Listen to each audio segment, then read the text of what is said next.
There are days that seem ordinary, but you never really know when they end. Sometimes they pass by too quickly, almost as if we never even lived them.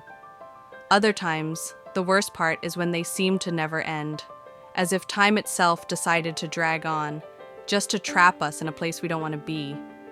That's exactly how it was on that Saturday. I just wanted to do something different with Alex, my boyfriend, to try to break out of the routine that had been slowly swallowing us up. Nothing big, just something simple, something that would get us out of that automatic mode, you know? His idea was this. Let's catch the last show at the mall's cinema. Any movie, just to get out of the house for a bit. We walked into that last show without even checking what was playing. It was just about watching, passing the time, a small escape, a pause in that exhausting cycle. Little did I know, that night wouldn't just be another movie. It would be the beginning of something I couldn't forget, something that changed everything without me even realizing it. What I didn't know was that this cursed session, which seemed like just another film, would never end in my life. It would stay there, stuck in my mind, appearing in my silent nights, bringing a weight I can't explain. And the most terrifying part is that, to this day, I still wonder if we really ever left that place. Westfield Mall has always had a strange energy after 9 at night. It wasn't that it was haunted or anything, at least that's what I thought back then. But there was something in the air, a heavy silence that made you want to leave as quickly as possible. When we arrived, most of the cars had already left the parking lot. Alex parked near the main entrance, and I noticed how the few employees still there seemed rushed, almost like they were trying to get out of there. Something felt off that night, but I couldn't quite put my finger on it.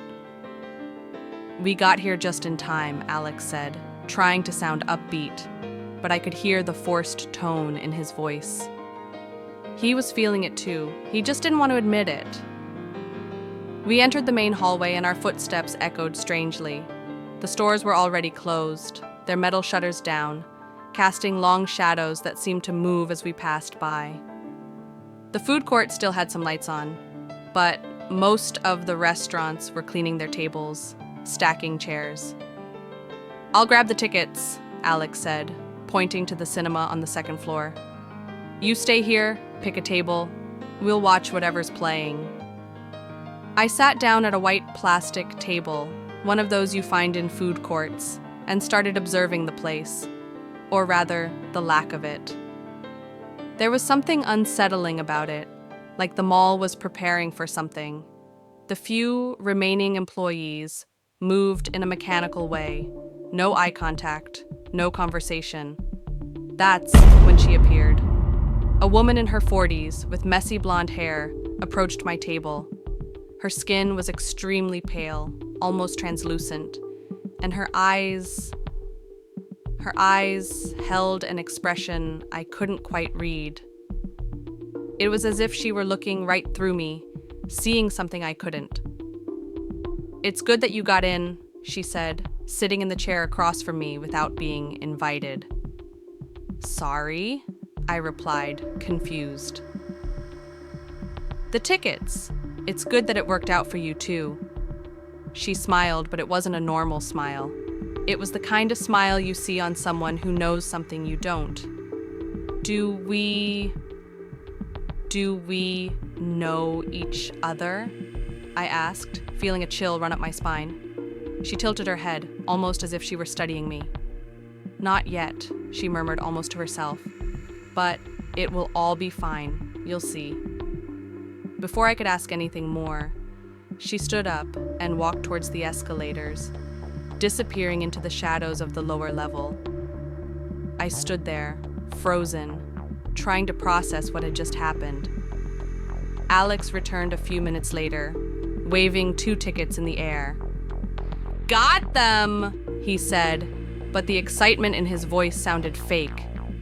The attendant was kind of strange. She wouldn't stop smiling and she barely blinked. But anyway, we got tickets for Echoes of Tomorrow. What movie is that? I asked, still thinking about the strange woman. No idea. The girl said it's an indie film, only playing tonight. Probably some boring artsy thing, but he shrugged. We just wanted to get out of the routine, right? I nodded, but something inside me was screaming that we should leave. We headed up to the second floor where the cinema was. The corridor was darker than usual, with only a few emergency lights flickering. Our footsteps made a muffled sound on the carpet, which seemed wetter than it should have been. Alex was holding my hand, but I could feel his palm was sweating. Room 7, he read from the ticket, pointing to the end of the corridor.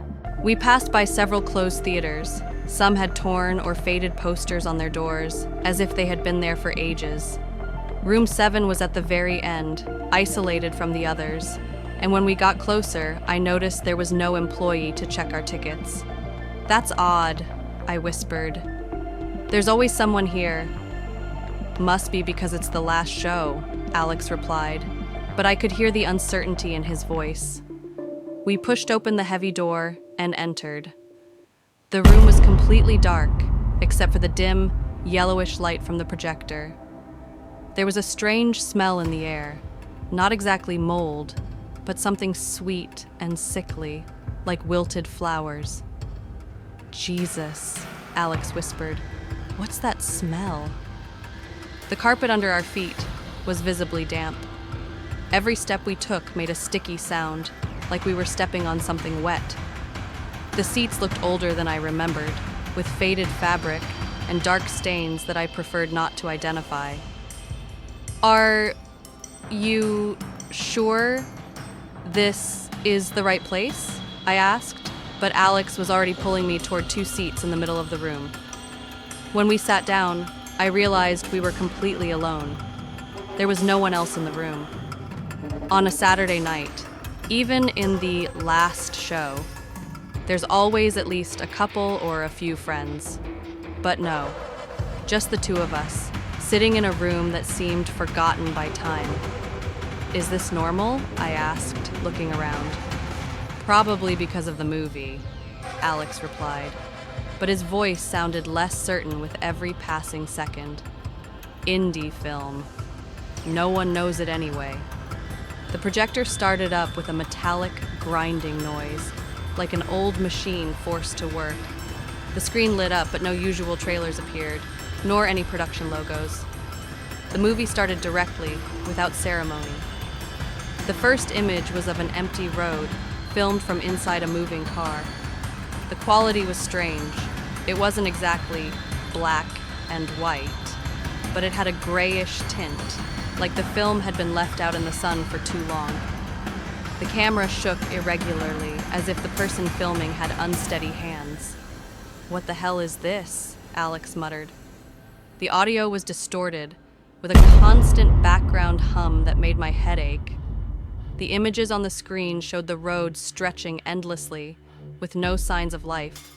No cars, no houses, no trees. Just cracked asphalt disappearing into the horizon.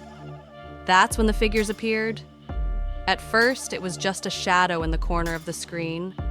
Then, several humanoid figures began to move along the edges of the road.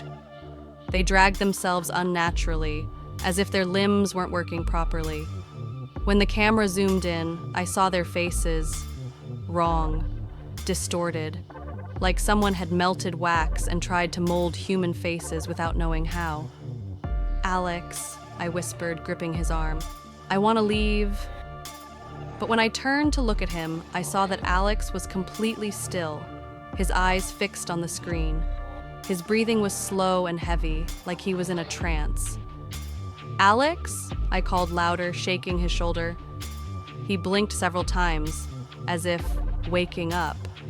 What? Sorry, I got lost in the movie. What movie?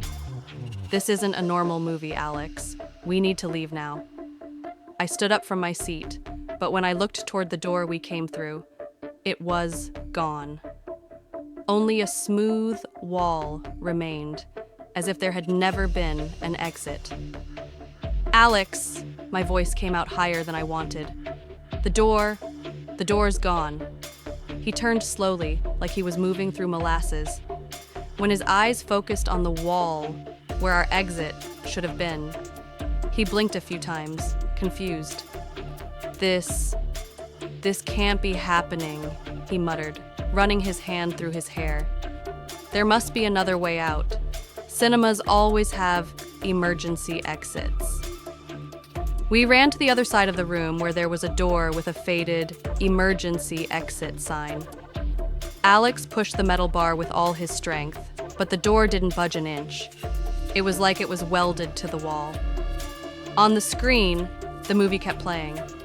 The distorted figures were moving faster now, and the sound was getting louder, more penetrating. It was as if it was coming from inside the walls, echoing around us, instead of just coming from the speakers. "We need to break this door," Alex said, but his voice sounded distant, like he was speaking from underwater. That's when I noticed my reflection in the black screen between scenes. Or rather, I noticed there was no reflection. I was standing right in front of the screen, but my image wasn't there. Only Alex was reflected, standing still like a statue, his eyes glazed. "Alex, can you see me?" I asked, waving my arms in front of the screen. "See what?" he replied, not taking his eyes off the projection. I waved my hand right in front of his face. Nothing. It was like I was invisible to him. My heart started pounding so hard I could hear it echoing through the empty room. And that's when the voices started. At first it was just a whisper, like someone was trying to tell me a secret. But I couldn't understand the words. They seemed to be in a different language, or maybe they were just normal words played in reverse. The sound came from everywhere at once, the walls, the ceiling, from beneath the seats. "Are you hearing this?" I asked Alex, but he remained completely still. The voices grew clearer. Now I could distinguish different tones, as if several people were speaking at once. Some sounded like children, others like elderly people. All of them were whispering things I couldn't fully comprehend, but they made my stomach churn. "Sarah," one of the voices said my name. I froze. My name. One of the voices had said my name. "Sarah, you need to choose," the voice continued, now clearer.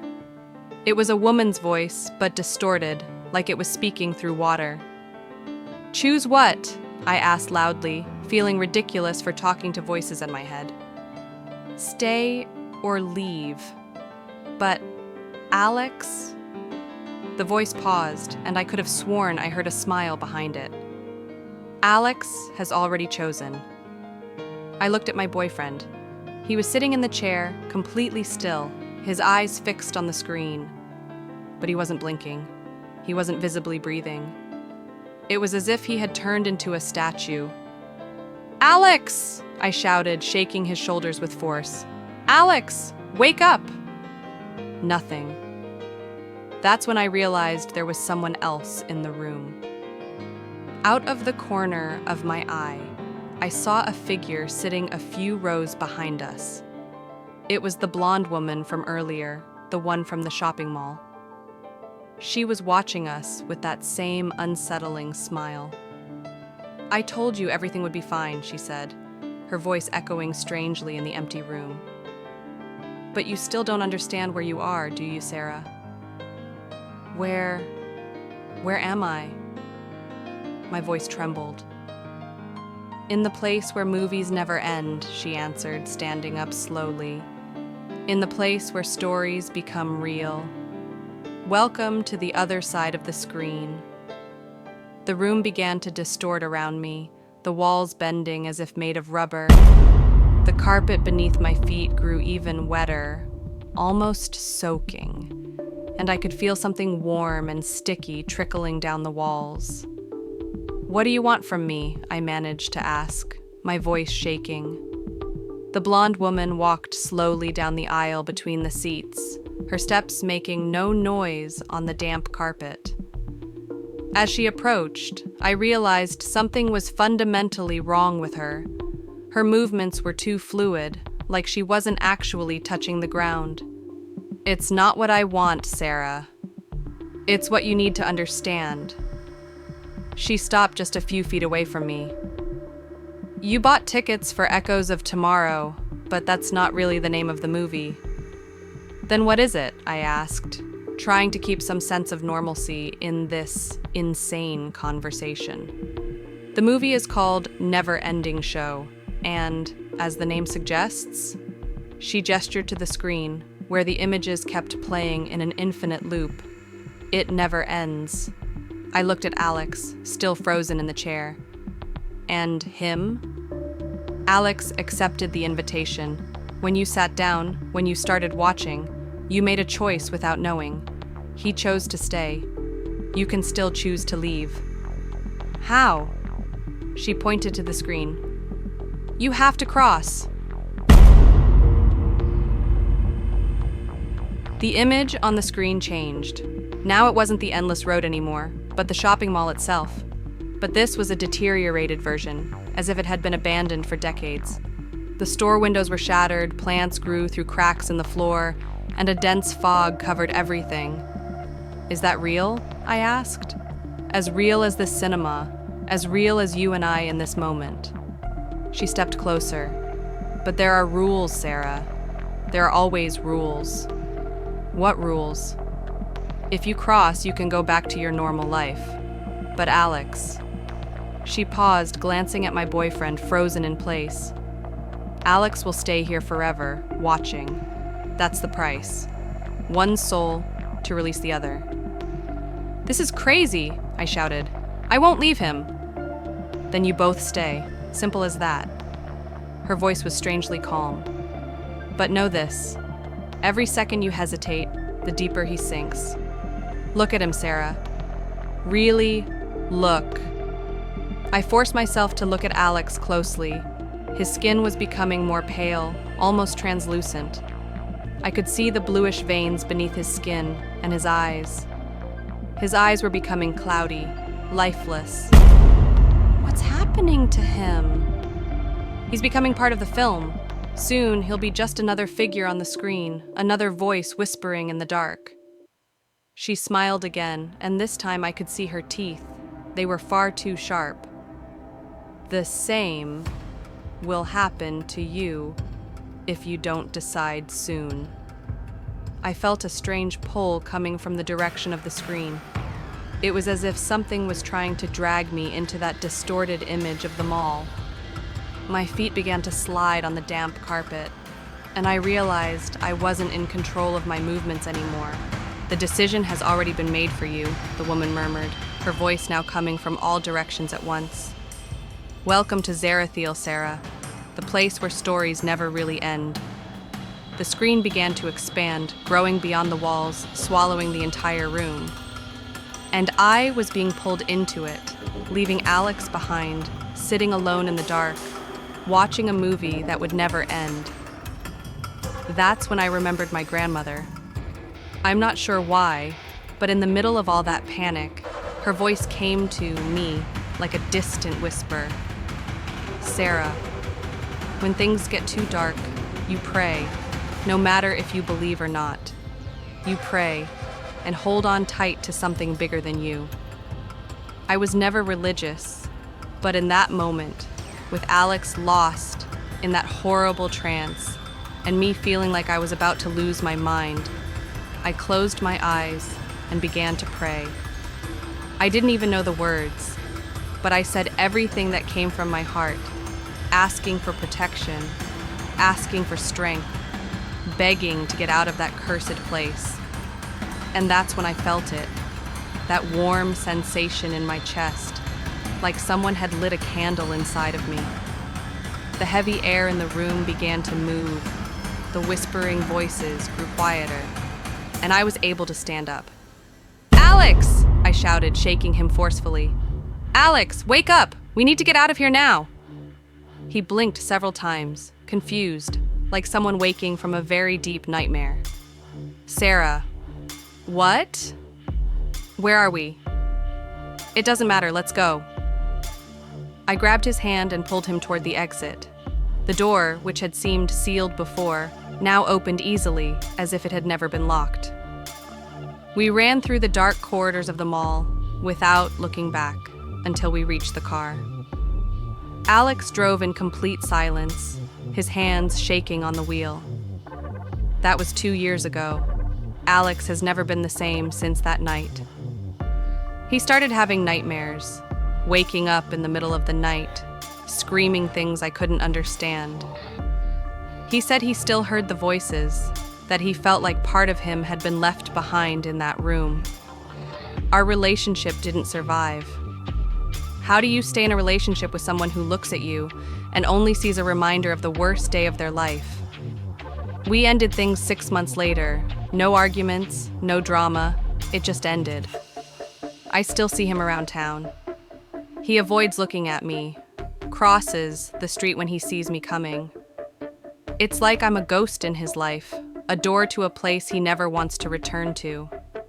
And me, well, I've learned that getting out of Zarathiel doesn't mean Zarathiel gets out of you.